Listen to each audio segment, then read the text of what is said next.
मंत्री की भूमिका बिहार में शिक्षा के सुधार को लेकर है या छात्रों में बंटवारे को लेकर है। जिस तरीके से शिक्षा मंत्री के बार बार इस तरीके से विवादित बयान आते हैं, पहली बात तो आपको छात्रों की चिंता नहीं। आप एक ऐसे प्रदेश के शिक्षा मंत्री हैं जहां पे सालों साल तक कोर्सेज समाप्त नहीं होते, जहां पे प्राइमरी एजुकेशन बद से बदतर होती जा रही है, जहां पर भवन ही नहीं है बच्चों के बैठने के लिए, बेंचेस ही नहीं है बच्चों के बैठने के लिए।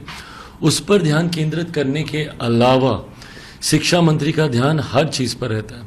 इस तरीके के विवादित बयान देने से कोई भी सामान्य व्यक्ति भी ये बताएगा कि सिर्फ समाज में बंटवारे की भावना उत्पन्न होगी।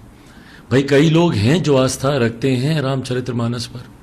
आप शिक्षा मंत्री हैं, भाई कैसी भाषा का आप इस्तेमाल कर रहे हैं। पोटेशियम साइनाइड, भाई अगर वो पोटेशियम साइनाइड होता तो अभी तक तो सब लोग समाप्त हो गए होते। भाई कैसी बातें आप कर रहे हैं। और इस तरीके की बेफिजूल बातें आज की तारीख में कर समाज में बंटवारा पैदा करने के अलावा इससे किसी को क्या प्राप्त होगा।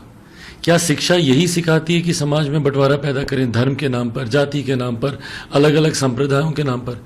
या शिक्षा सबको जोड़ने की बात करती है, सबको साथ मिलकर आगे लेकर चलने की बात करती है? और यही कारण है क्योंकि बिहार के शिक्षा मंत्री का ध्यान ही इस तरफ नहीं है, इसीलिए बिहार से बच्चे पलायन करते हैं, दूसरे राज्यों में जाते हैं। एक बार शिक्षा मंत्री ने जानना जरूरी समझा कि भाई कोटा में बिहार के बच्चे क्यों आत्महत्या कर रहे हैं।